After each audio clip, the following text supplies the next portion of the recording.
ఒక పందికి కొత్తగా పెళ్ళయింది.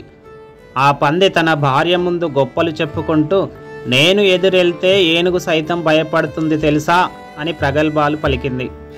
అంతేకాకుండా తన బలాన్ని నిరూపించుకోవడానికి ఆ పంది బురదలో దొర్లి భగవంతుడి సేవ కోసం స్నానం చేసి ఆలయానికి వెళుతున్న ఏనుగుల జంటకు అడ్డుగా వెళ్ళి నిల్చుంది.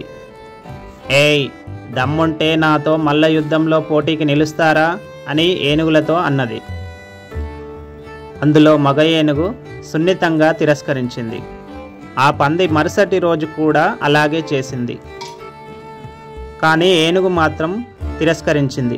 ఇది చూసిన ఆడ ఏనుగు, నీకు నిజంగా పంది అంటే భయమా అని అన్నది. దానికి సమాధానంగా ఆ మగ ఏనుగు, నేను భగవంతుడి సేవ కోసం వెళ్తున్నాను, దానితో తలపడితే భగవంతుడు సేవ చేసే భాగ్యాన్ని కోల్పోతాను, అందుకే దాన్ని వదిలేశాను అని చెప్పి తన భక్తిని చాటుకుంది.